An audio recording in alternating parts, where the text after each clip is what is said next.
on 2017, my birthday gift was him.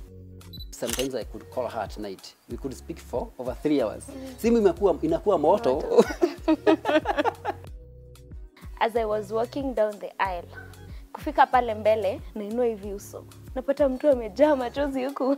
I'm like, what, bro? And you told us you won't cry. Udaku nzuri pia inasaidia because yeah, sometimes I'm like I want to tell him something. Where are you? It is already 5. I give him 30 minutes to arrive from work. Where are you? I need to tell you something.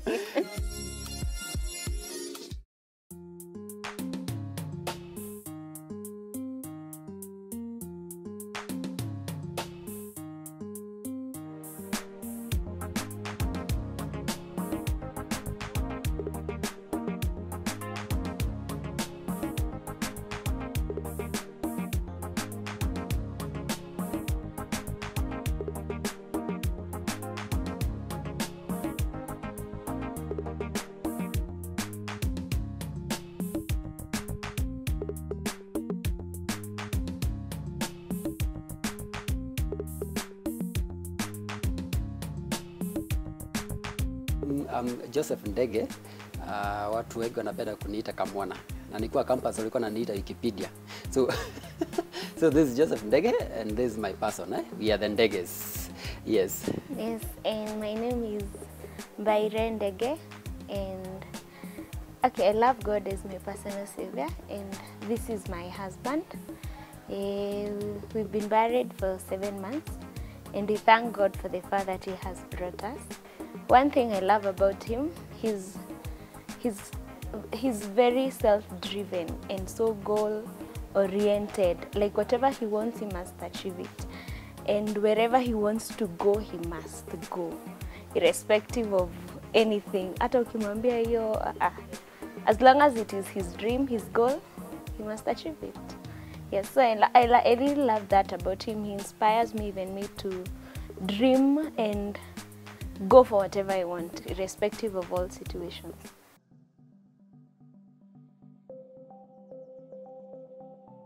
It was a very unique situation back in 2017, 9th of December 2017.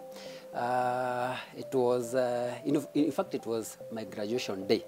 I was graduating with a certain diploma, but due to a certain hiccups here and there, I didn't make it to the dais, the graduation square. So the then Deputy Vice Chancellor, by the name Dr. Karanja, right? Yes, and he assigned me some job to do some ushering here and there. And as I was ushering the former governor of Kiambu, the Honorable Ferdinand Waititwe, I had my name being called out in the graduation square. So I was just okay. I didn't have much to say about it and all that. Around 3 o'clock in the evening or in the afternoon, that's when I found this beautiful girl. She was somewhere relaxing with her friends. But all I know is that God designed it that way for me to meet this beautiful girl, who is now my wife. Yes. But for me meeting him that day, I knew him before the day. Like I used to see him, he was the vice chair of now the CU in our school. So you see when you go to church, you see those officials, Okombele. So I used to see him. And I had just joined campus. I was in first year. So I told God, people were engaging in so toxic relationships and you're just like 2 months to school, you don't know this person. So I told God I don't want to date some people. I just date then my toxic relationships without any direction. So I told God, I just want a man that you're going to get married to. And if I'm not going to get married to this man, please don't allow me to meet him. So one day as I was seated on our park, like in our school, I saw him pass. I had like God talking to me, telling him, that's your man, that's your husband. I was like, what? I told God, if he's my husband, bring him to me. Me, I cannot go to tell a man at Akanileta. what, because I know, you know, I have my own ego as a lady also. And eventually got brought him 9th of December, and my birthday is 10th of December. So I say on 2017, my birthday gift was him. Because today, now my birthday is the next day, so I was so happy, and here we are. Hey, and to add something on that, nikiwa mtoto sikuwahi taka kuoa. You know, I used to ask my mom, do you have monks in PCA? Because I'm a Presbyterian. So I used to ask her, Mom, kuna reverends wa PCA ambao hawakubaliwi ambao hawaoi? Because I used to envy that life, and I believe that God called me to be a monk. You know, people who serve God, they are ordained into the holy ministry, but they don't get married. Little did I know, you know, God had other plans. Huwa tunasoma kuhusu Paul. Paul in the New Testament. He had his own desires, but God had, you know, other plans for him. Yes, so God came through for me. Nilipitia kama yale mambo Paul mwenyewe alipitia. You know, change of life, you know, like that drastic change of life. And I'm glad because God gave me a God-fearing woman. In the Bible, we usually read about David. God says, a man after my own heart. So, you know, God gave me a woman after his own heart. Kuna vile niko naogopa because, you know, of course I had friends. You know, I was in school of theology. I mean, school of philosophy and religious studies. She was in school of education. Now, I had friends who had girlfriends. Who are dating, others who are getting married. Alafu sasa kuna mimi kazi yangu ni library, you know. Kazi yangu ni library. Books, I used to eat books, you know, research. And that's why they nicknamed me Wikipedia. Ungekuja na swali la, you know, from School of Education, lazima ningejibu. Singekuwa nakosa. I do not know how, but I used to operate like a Wikipedia, and I'm glad for that. So, tulipopatana hivi nilikuwa na uoga kidogo. You know, how do I tell my friends that I have a girlfriend? You know, then how do I even live? Like, you know, this is a person being trained to, you know, to serve in the holy ministry. Lakini nilikuwa najiuliza, si pia ingine, you know, before you get married, of course you have to date. And since I was very naive, sometimes I could call her at night. We could speak for over 3 hours. Simu inakuwa moto. You know, because this is your, you know, this is your first experience. You have never experienced something of that sort. But it has been good. We've dated for 5 years, over 5 years. Because since 9th of December 2017 to 24th of September 2022 when we got married. It was a journey of, you know, it was a nice journey of so many blessings. We have seen God walk with us. And, you know, I used to call her my therapist because sometimes she could, you know, be like, hey, Joseph, why are you like that? You look gloomy, you look, don't you know that God loves you? You know, go for it. You are equal to the task. You know, she could encourage me. So sometimes I could just call her to give me therapy. Yes. Okay, our date is so funny. The first day we went somewhere out, both of us, he was going to preach. It was on a Sunday. He asked me, like, on Sunday, I'm going to preach in PCA Keno Church. So will you take me there? So for me, you as a girl, you think you're being taken somewhere else. And you thought your first date to be taken somewhere too. But for me, it is church. But imagine, okay, for me, because I'm a God-fearing girl, so I didn't see that to be an issue, like it's not an issue. So we went to church, he preached, and after that, no, we went out, we enjoyed ourselves and had a nice day. Well, we experienced quite a number of challenges, especially from my side, because I've never experienced this, you know, kind of, you know, relationship. So sometimes I could not understand why she is not thinking the way I'm thinking. For example, we used to quarrel a lot, and especially when it comes to studies. I couldn't understand why 2 weeks to the exam she's going home. Lakini badala akae library akisoma. So I know nilikuwa na hii tendency ya akae kama mimi. Lakini sikuwa naelewa, this is a lady from a different family. You know, she has her own experiences and I have my own experiences. So the main challenges I experience is kukosa kumwelewa vizuri in the context of a relationship. Keeping in mind that I'm a theology student. She's in school of education. The other thing is that sikuwa najua to date for how long.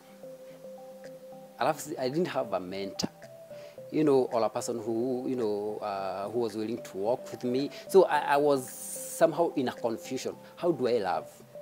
You know, what is in love? Then at the end of the day. So to me, that's the main challenge that I had. Yes.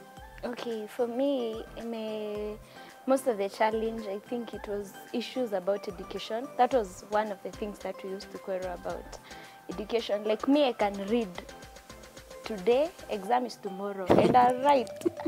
But he doesn't understand I'm going to fill the booklet. You know, my level of understanding and his, maybe they're different. So he was not understanding that. And also, issues to do with both of you are saved. Like there is how you need to date a godly way. Also people expect, I don't know now how people will expect you to live. Like maybe when they see you together so much, okay, you're having good time most of the time, they'll think that like it is not godly. You see, some things people may not understand, but as long as you love one another, you cannot be able to stay apart from each other. You will want to spend time together. So maybe dating a godly way also was an issue for me, especially because of how people may think, and also still I want to maintain my relationship with God and my work with God right. Yeah. Sure. In fact, all we wanted is sanity in the relationship. And you see, where God is involved, yani mambo yanaenda vizuri. So we wanted God to be always at the center of this relationship and maintain sanity and other things like integrity and all that. Yes.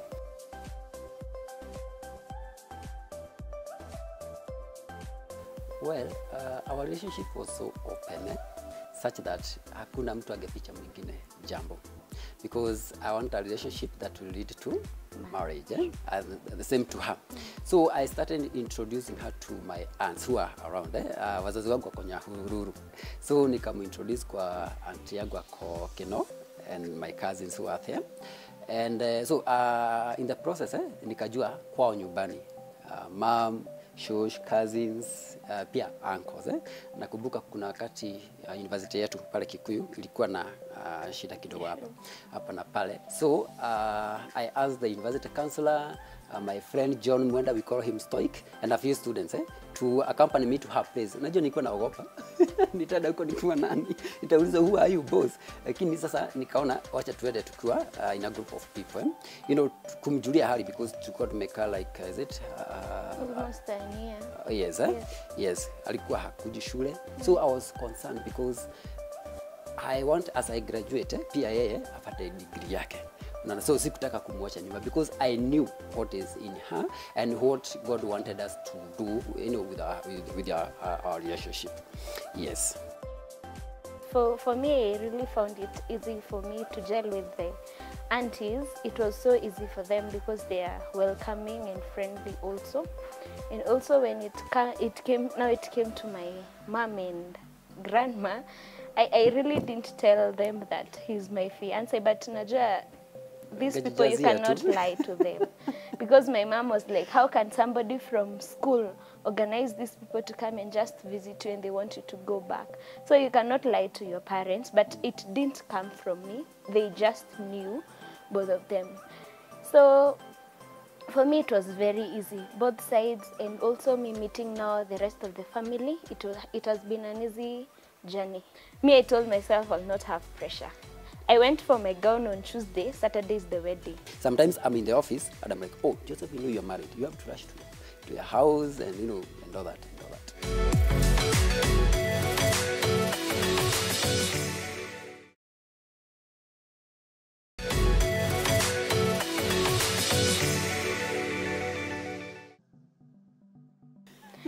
You see, for us, he left me studying.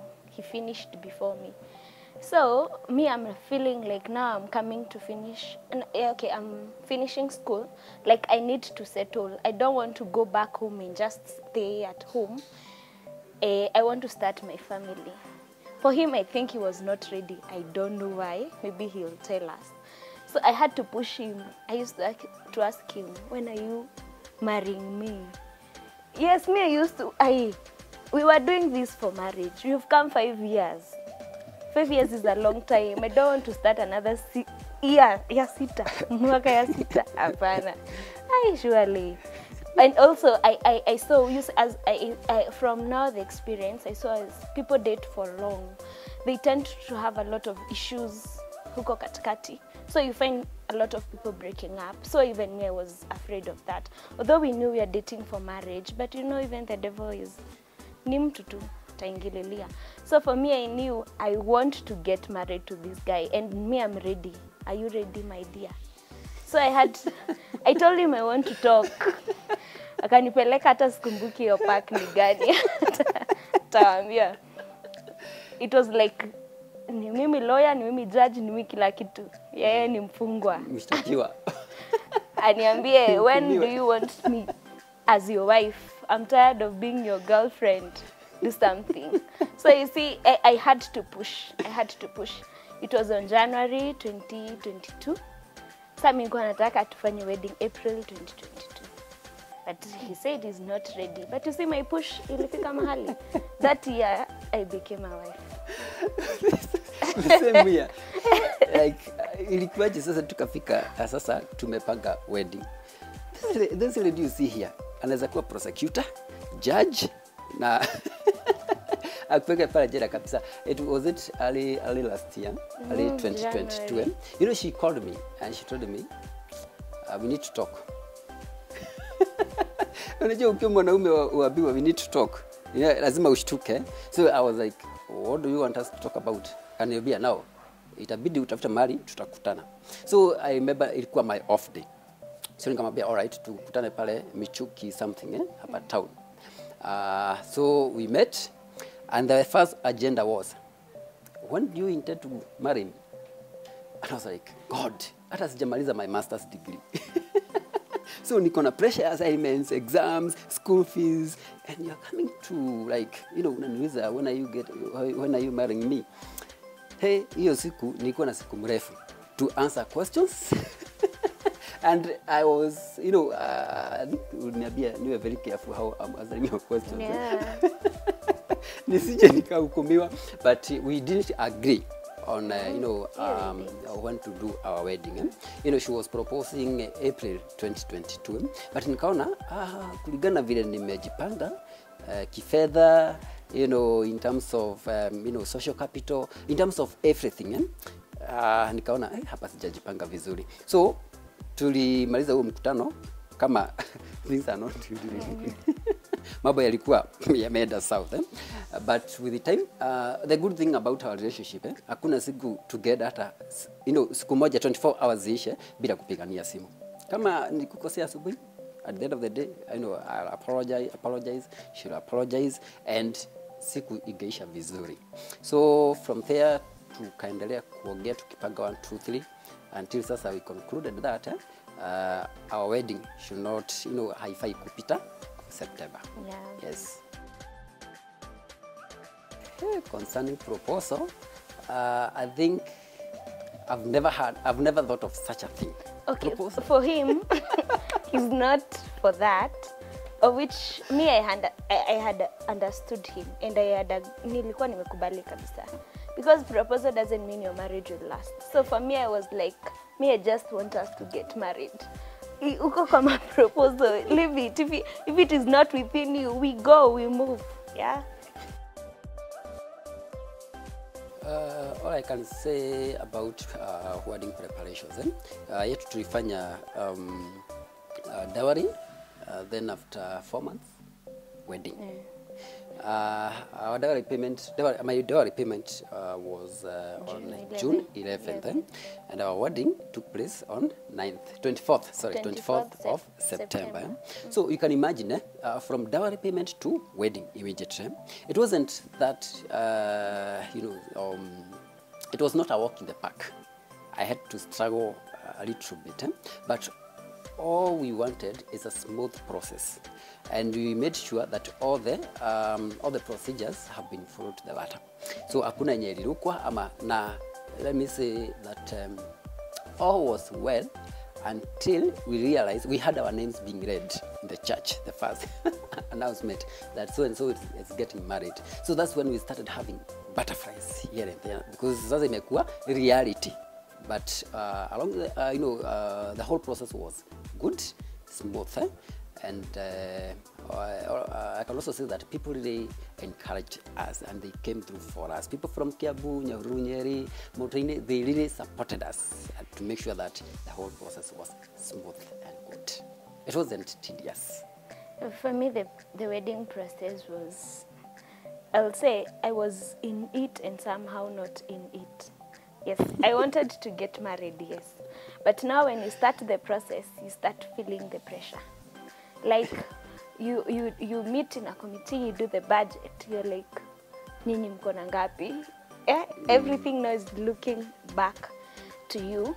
But now, the best thing about it is we had a lot of support. And even most of our funds came from friends and people. So at least now, as we were beginning, I had a lot of pressure. But now I decided I cannot pray and carry the pressure along. So I just decided to now live in the moment. As we continued day by day, people continued giving us their own funds and all that. So eventually tukafika hapo.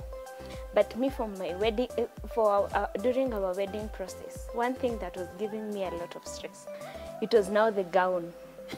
I was like, wait, that time now I had stopped working because I was doing my teaching practice, because that was the last thing I was supposed to do so that I can graduate that December. So I was like, well, where am I going to get my gown from? I decided I will not have a lot of pressure. But my mom told me, don't worry, money will come. And eventually, you know the way like a lot of girls have a lot of pressure. Me, I told myself I'll not have pressure. I went for my gown on Tuesday, Saturday is the wedding. 4 days to the wedding. My mom told me, don't worry, money will come. Eventually, we had money, more than 20K. Money came. My mom was like, take this phone, go pay for your gown, come with everything you require. And that is how God came through for us and everything. So I even will love maybe to encourage somebody. If you are maybe in the process and all that, don't worry, God is going to come through as long as you trust Him. Yes. He has always done so. One thing I realized with her, mimi wakati niko na pressure ya 600,000 za wedding, yeye ako cool. She seems not to, like, kuna siku nilipigia simu nikamuuliza, are we together in this? Because I'm expecting her, awe na pressure ile niko nayo. Lakini alikuwa ananiambia, oh, remember there is God in heaven. There is God who does wonders. So why don't you just cling on to this God and continue doing your best and He'll do it. And at the end of the day, God gave us our dream wedding. Yeah. Yes.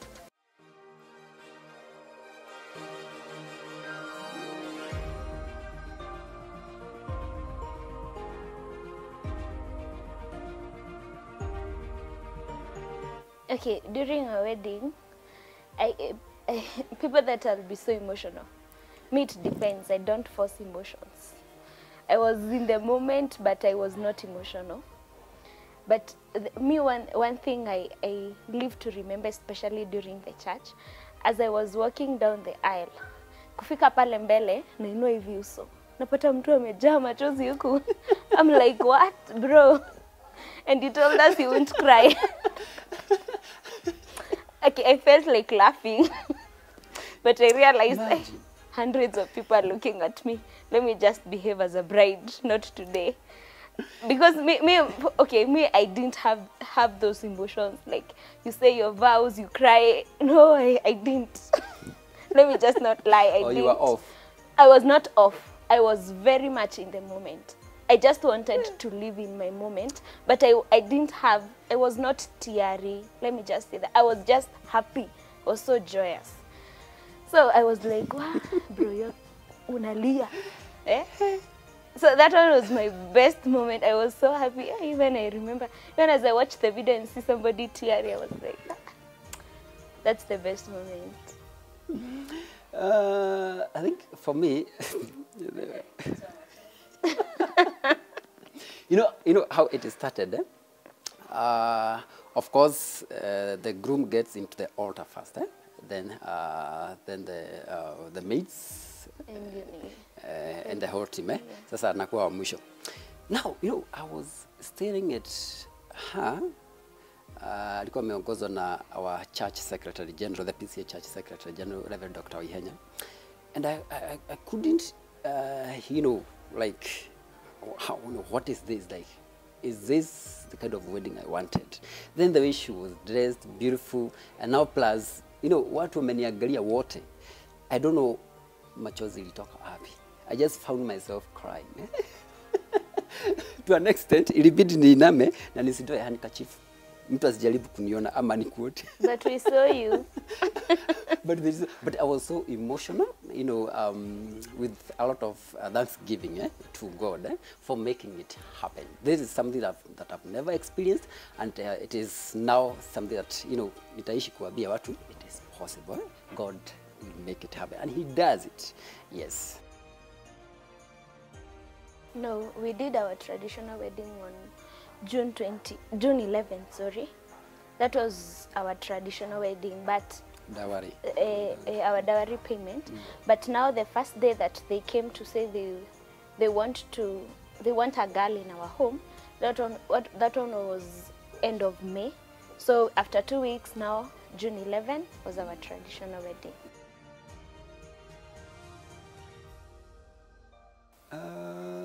Let me say that after the vows that evening, we went back to our best couple's place for refreshments, and all that.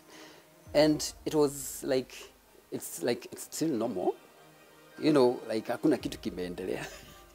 Until now, wakati tulienda honeymoon, that's when, it dawned, like, the guy, you are married, there's your wife, and all that. But that evening, after, after the vows, mambo yalikaa tu normal. Yes, na pia tulienda dinner. One of our friends by the name Danderi alitupatia nyumbani kwake for the dinner. And, mambo yalikaa tu normal with nothing much. Sasa until tulipoenda honeymoon. Then from there, mambo ya, one thing leads to another and all that. Na mambo imekuwa tu like, we are now living as husband and wife. Sometimes I'm in the office and I'm like, oh, Joseph, you're married. You have to rush to your house and, and all that, Yes. Another thing that really made me happy during our wedding was during the reception. When we entered the reception, I never expected so many people. I was like, wow. Even I was shocked. Eventually now we found out that there were 700 people. We were expecting 500, 700. Even I was so shocked. So I saw how people really came through for us, and that was one thing that really I'm happy for, and really something I'll never forget, how people showed love and came through for us. And now after the wedding, when we went for the dinner day, for the evening, one of my bridesmaids asked me, "Where's your husband?" I was like, "What? I'm married." I'm married. You're forgetting you're in the evening. I was like, I think I've left him somewhere. I'll look for him. But I thank God now it is sinking. Now it has sunk. Yeah. Now you can imagine that material day, years your wedding. She wanted to leave her phone at home. ataiendea baadaye. Nitaiende. And I'm like, boss, are you not sure that you are getting married? Ati kwamba hutarudi huko. Utaenda kulala kwingine. Udaku uzuri pia inasaidia because Yeah, sometimes I'm like I want to tell him something. Where are you? It is already 5. I give him 30 minutes to arrive from work. Where are you? I need to tell you something.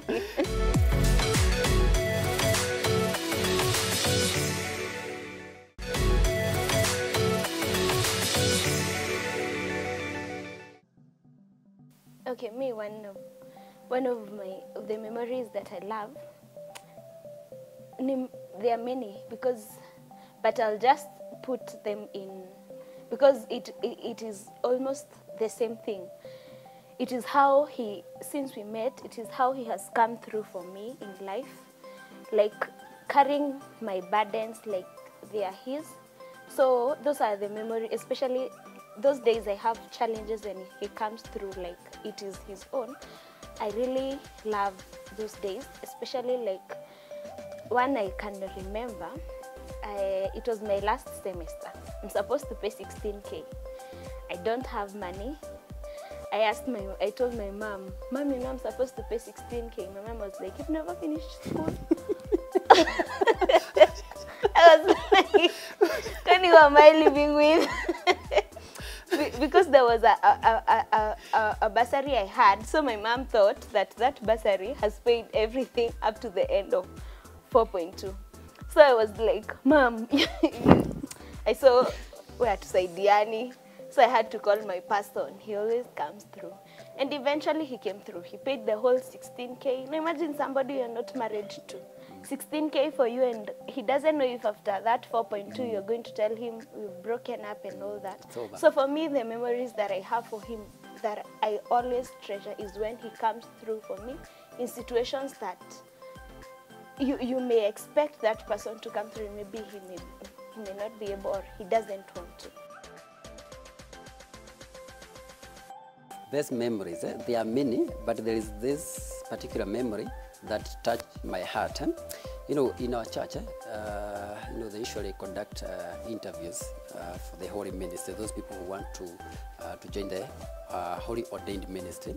So I think it was in April when I was doing those interviews, and she told me, since you'll be doing your interviews every Wednesday, hiyo itakuwa ni siku yangu ya kuomba na kufunga. I'll not eat anything. I'll just, you know, stay indoors praying for you. That made me cry.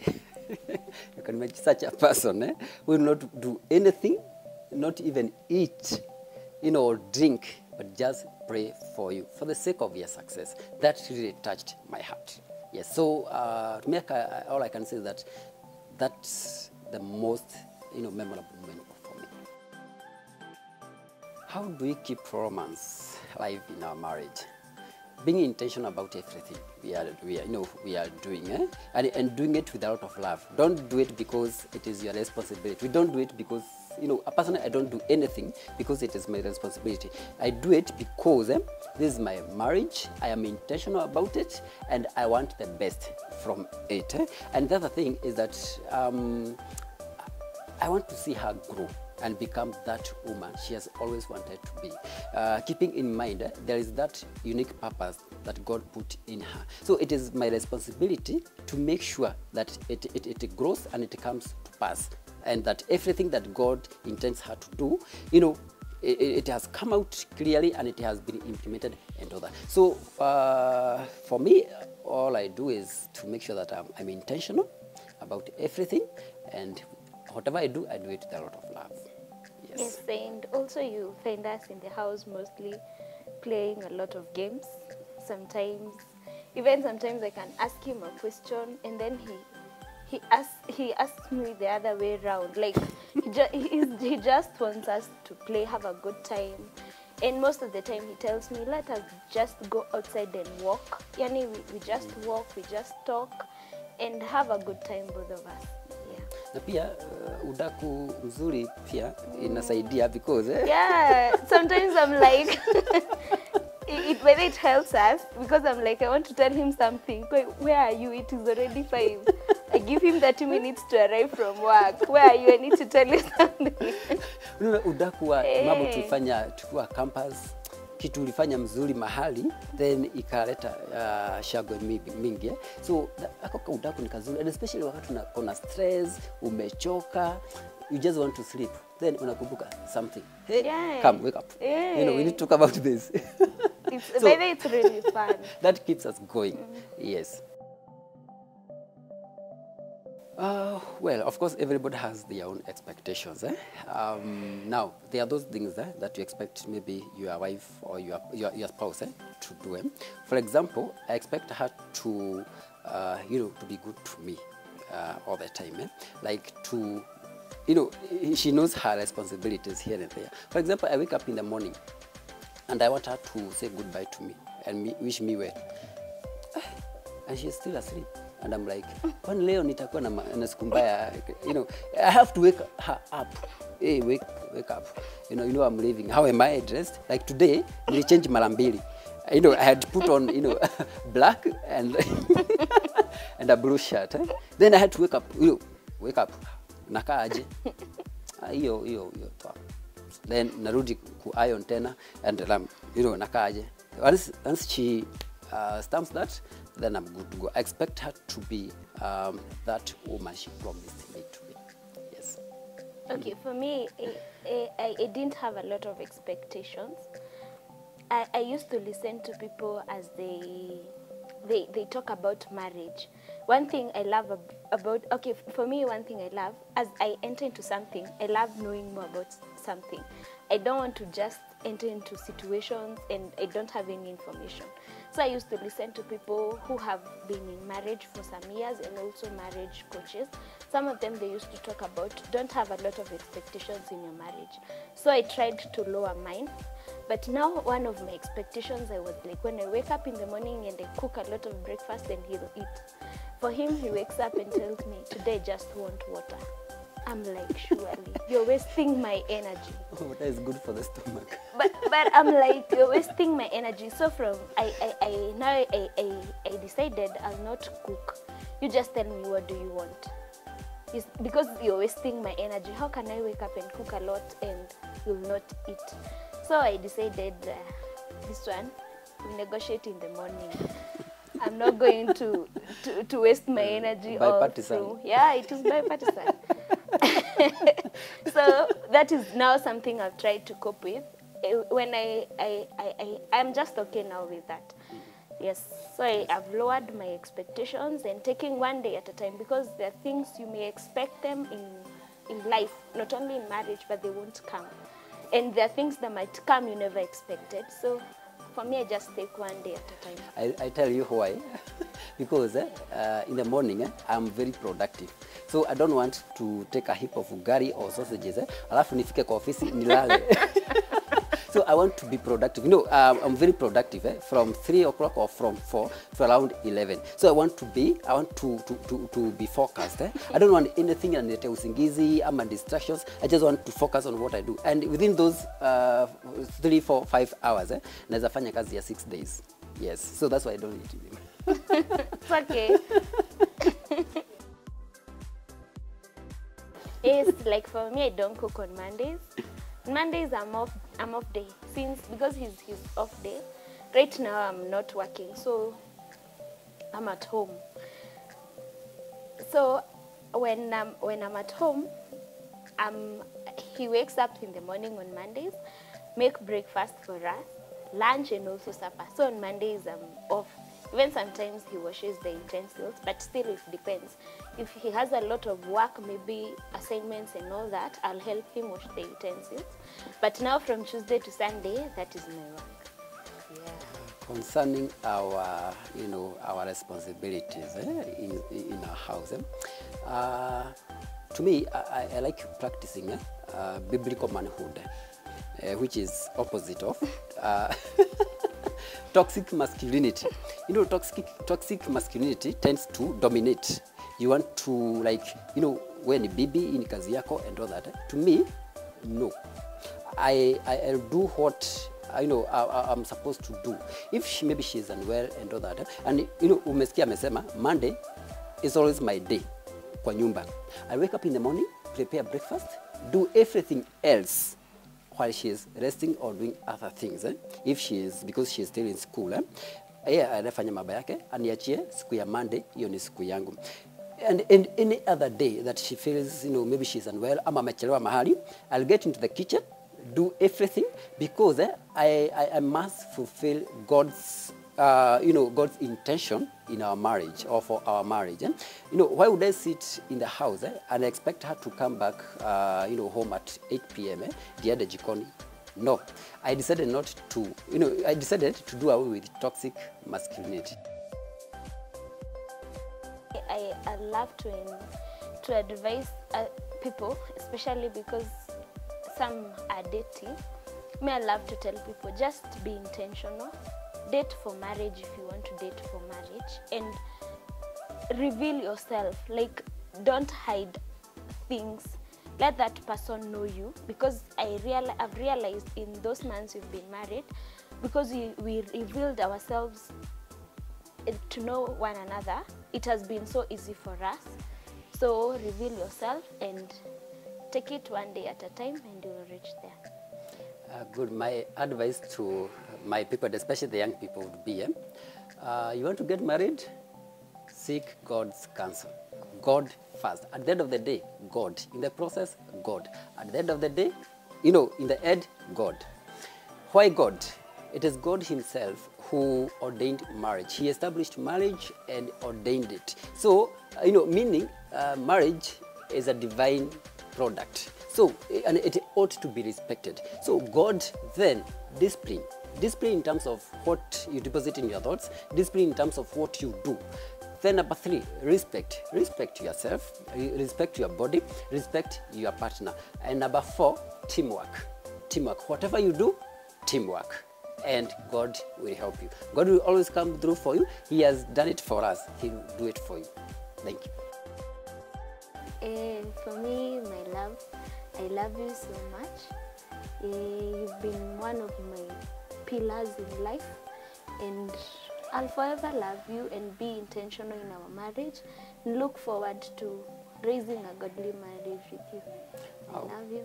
Oh, thank you. I love you too. As I promised in our wedding, I promised to cherish you, take care of you, and always looking forward for that fruitful, day, week, month, years.